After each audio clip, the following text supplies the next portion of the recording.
네, 우리 한번 따라해봅시다. 죽은 자를 살리시는 왕께 나아갑시다. 네, 죽은 자를 살리시는 누구에게 나아가자고요? 왕, 우리의 왕 대신. 마태복음은 우리의 왕 대신 예수님을 소개하고 있습니다. 그래서 우리가 왕에게 나아가서 왕을 만나는 시간 되기를 소망합니다. 요즘 스트레스는 그 만병의 근원, 뿔이라고 합니다. 그래서 이 스트레스를 받으면 근육이 위축이 되고, 그 다음에 심장이 빨리 뛰게 되고, 혈관이 수축이 되어서 심장질환, 혈관질환, 암까지도 유발을 한다고 하지요.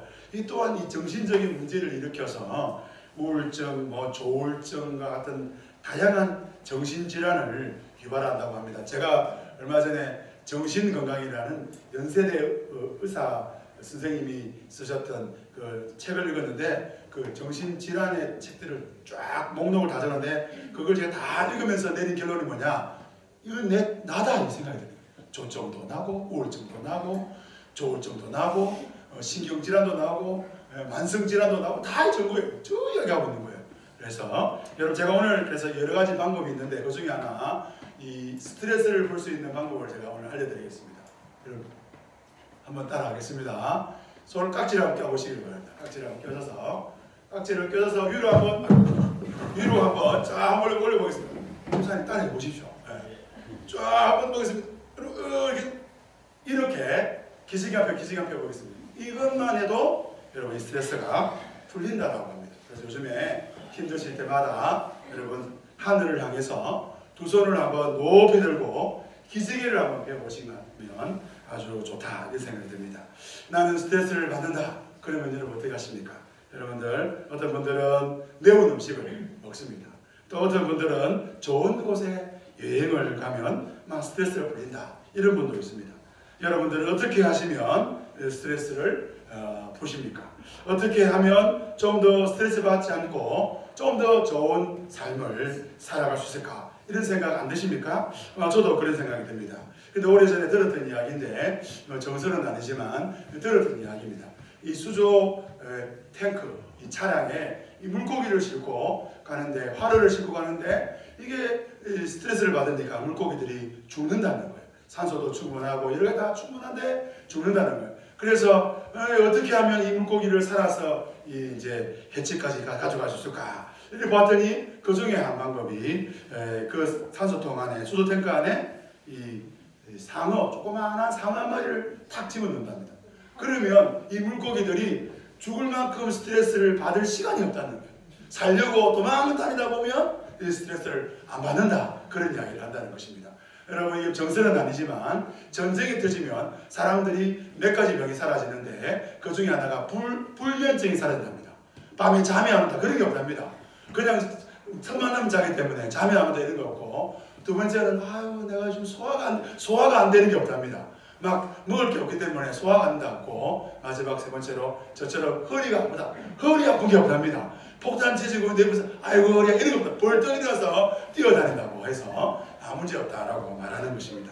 그러니까 스트레스라는 것이, 스트레스 자체가 나를 죽이는 것이 아니라, 내가 스트레스를 받았을 때 나를 죽이는 방법으로 그 스트레스를 사용하면 그럼 어떻게 됩니까? 나는 죽게 되고, 이 스트레스를 나를 살리는 방법으로 내가 이 스트레스를 활용하면 내가 더욱 살게 된다는 것이죠. 환경 자체가 우리를 죽이는 것도 아니고 상황 자체가 우리를 죽이는 것이 아니라는 것입니다. 나를 살리는 방법으로 나아가는 사람이 지혜로운 사람인 것이죠. 우리 옆에 분에게 말해줍시다. 나를 살리는 방법으로 사시기를 바랍니다.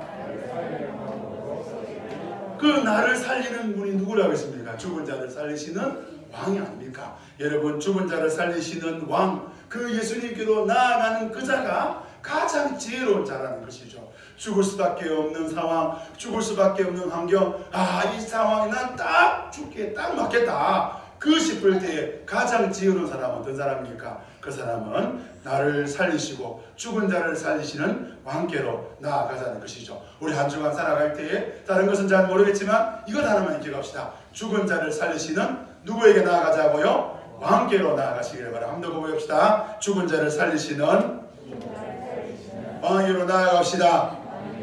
그렇습니다. 죽은 자를 살리시는 왕께로 나아가시는 저와 여러분 되시기를 주님의 이름으로 축원합니다. 우리 첫 번째로 보는 것은 죽은 자로 살아가는 것이 인생이라는 것입니다.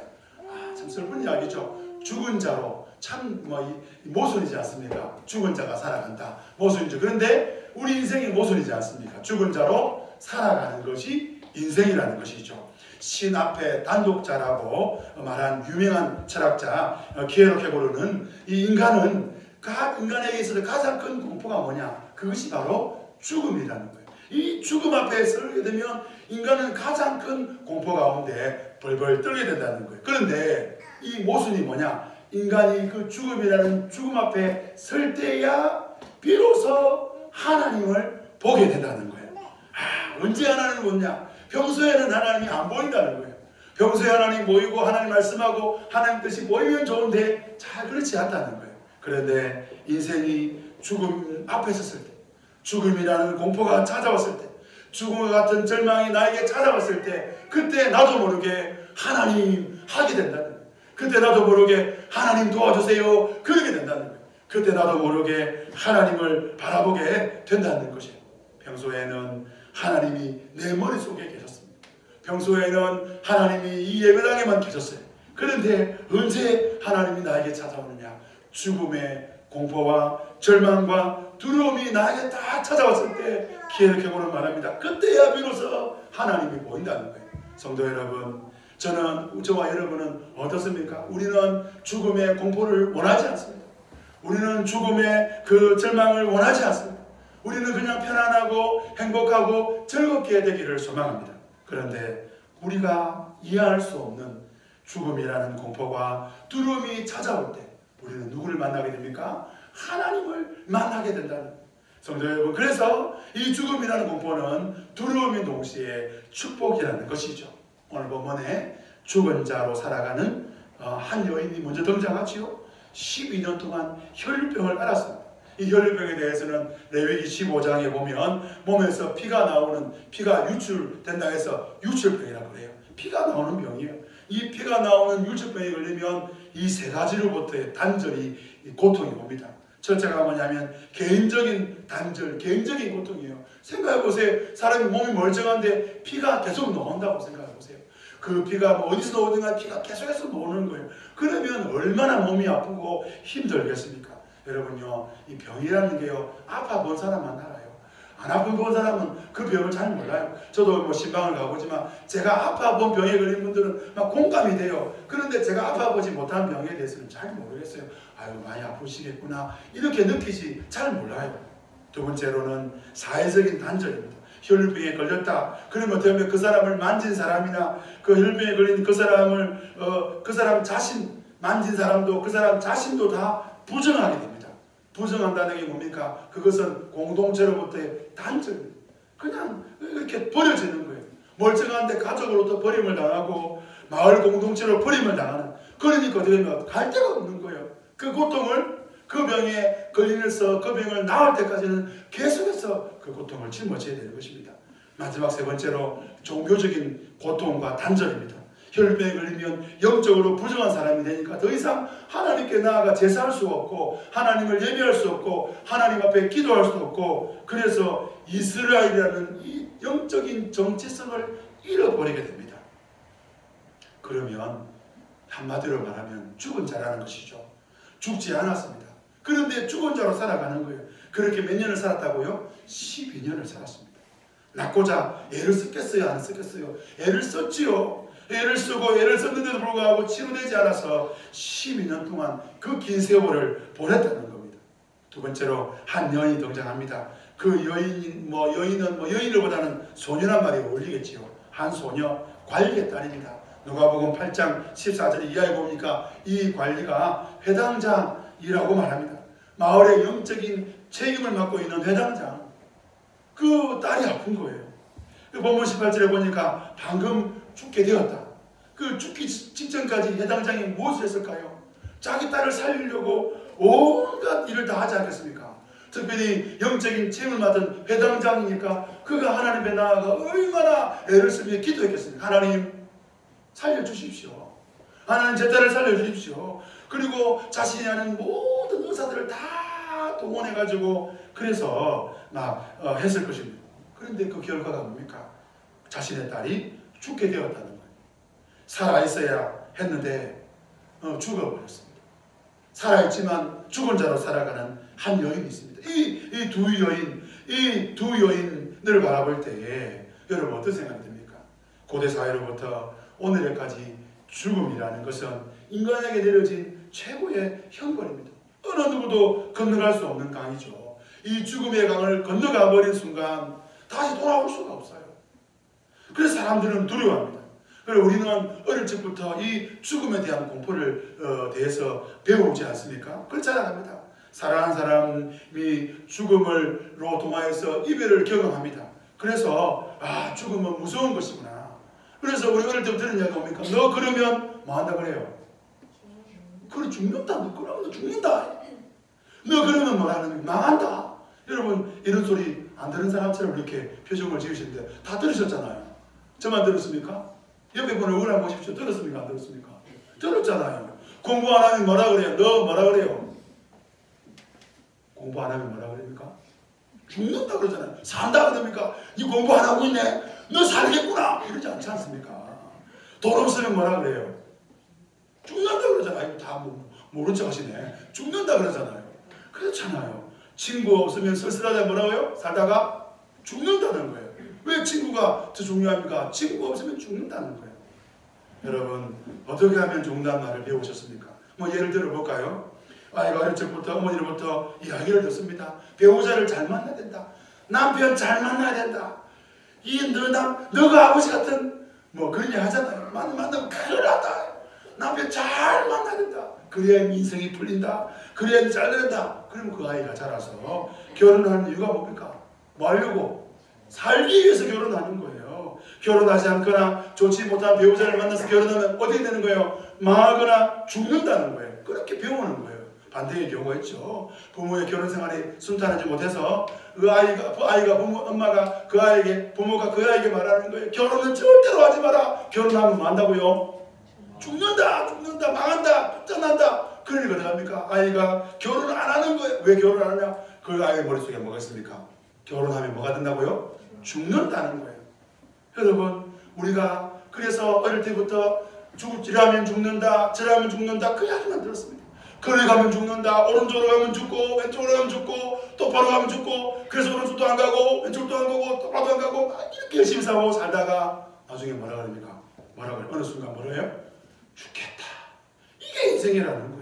이게 우리라는 거예요. 여러분 애쓰고 수고해서 노력해서 그래서 죽음을 이겨내면 얼마나 좋겠습니까? 우리 부모님들이 가르친 대로, 우리 선생님이 가르친 대로, 옆에 친구가 나에게 말해준 대로 그래서 배우고 습득한 그대로 그렇게 살아가면 너무나 좋을 것 같은데 우리 인생은 어느 순간에 죽는다는 거예요.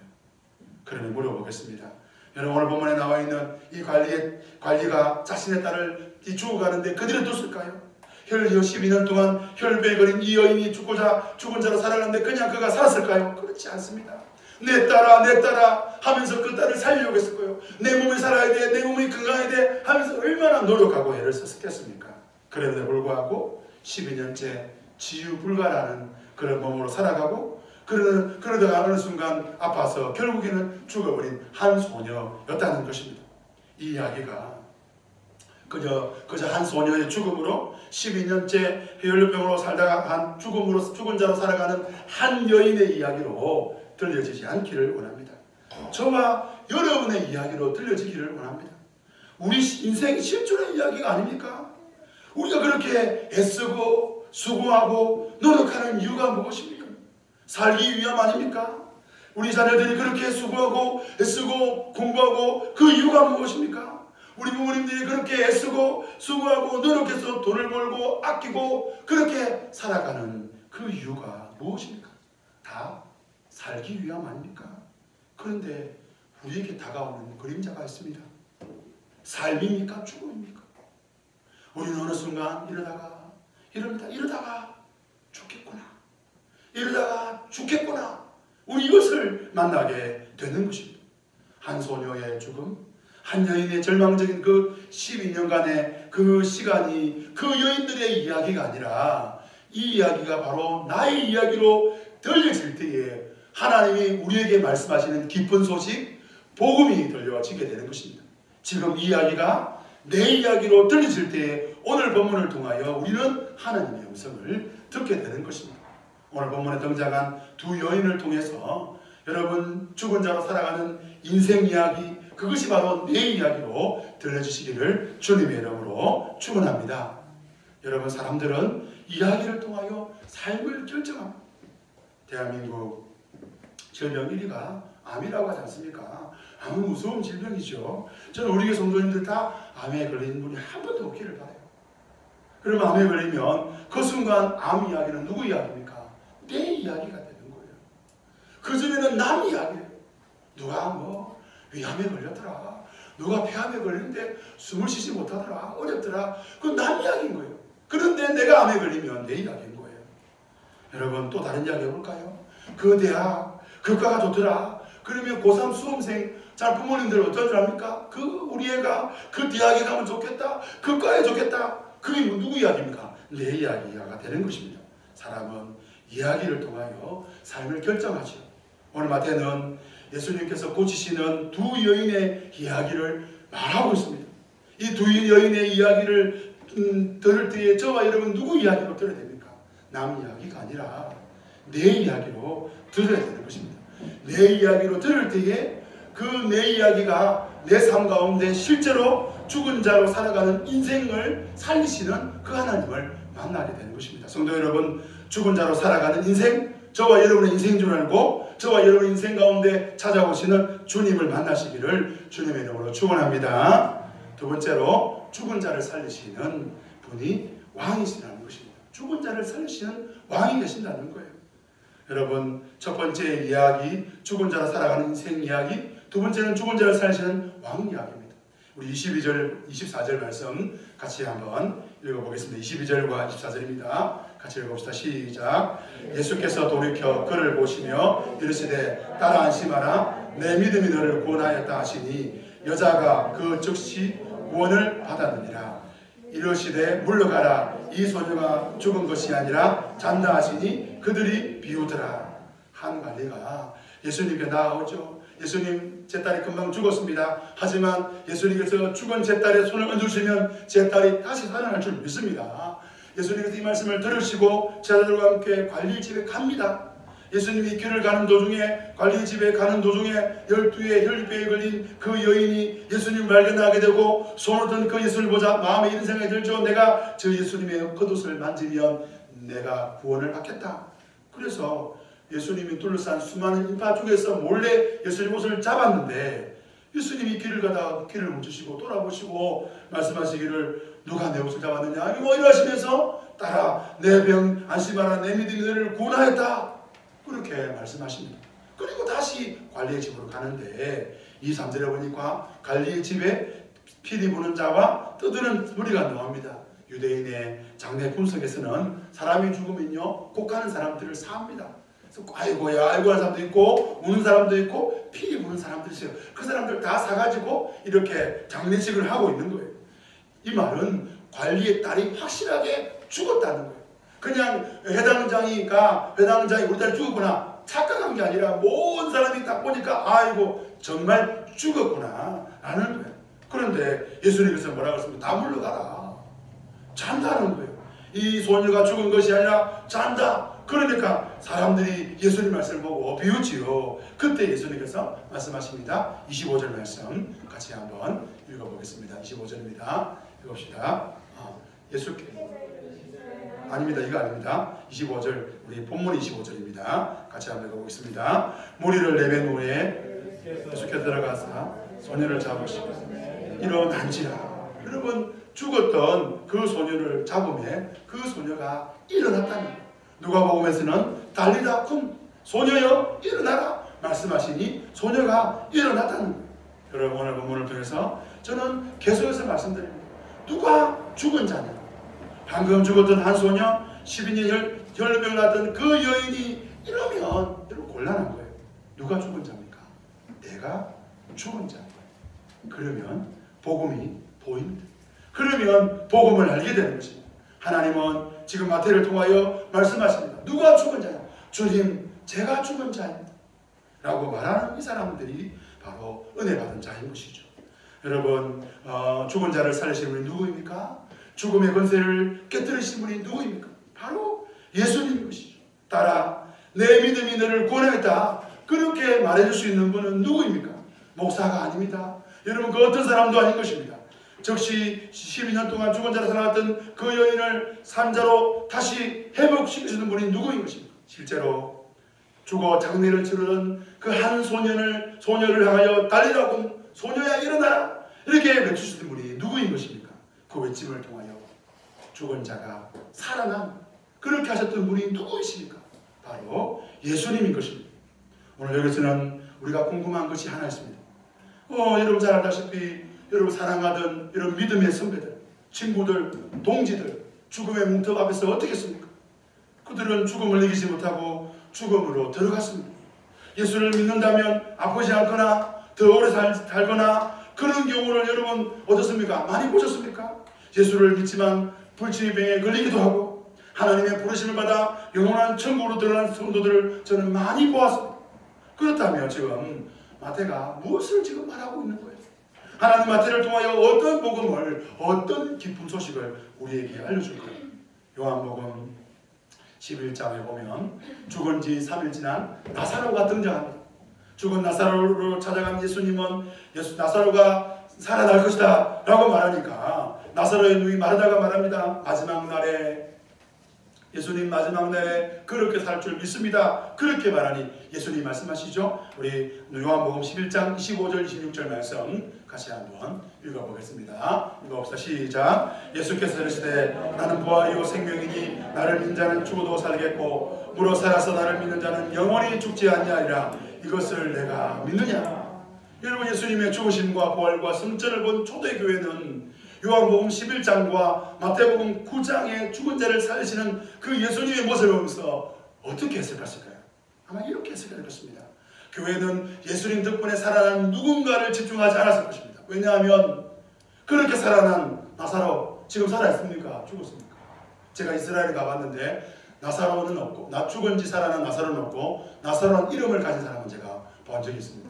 여러분, 없다는 거예요. 여러분, 혈류병에 걸린 한 그 여인 지금 있습니까? 없습니까? 죽었다는 거예요. 그렇게 막 아버지가 고군하고 온 사람이 고군하고 그래서 살아났던 그 어린 아이, 그 소녀가 지금 있습니까? 없습니까? 죽었다는 거예요. 늙어 죽든지 다시 병들어 죽든지 다 죽는다는 거예요. 여러분, 교회는 예수님에게 집중했다는 거예요. 예수님 정말 대단하시구나. 예수님이 어떻게 죽은 자를 살렸지, 어떻게 12년 동안 혈병인 여인을 고치었지, 이게 복음이 아니라는 거예요. 예수님께서 죽은 자를 살리시는 왕이시구나. 이게 복음이라는 거예요.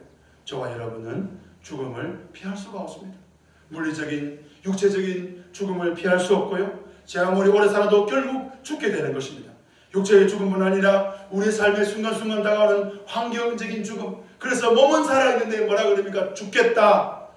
죽은 자처럼 살아가고, 나는 죽은 자야 하면서 고개를 숙이고 어깨를 축 처지고 그렇게 살아가는 사람들이 얼마나 많습니까? 우리는 어느 누구도 죽음을 피할 수 없습니다. 왜 그렇습니까? 죄의 삭은 사망이기 때문에 그렇습니다.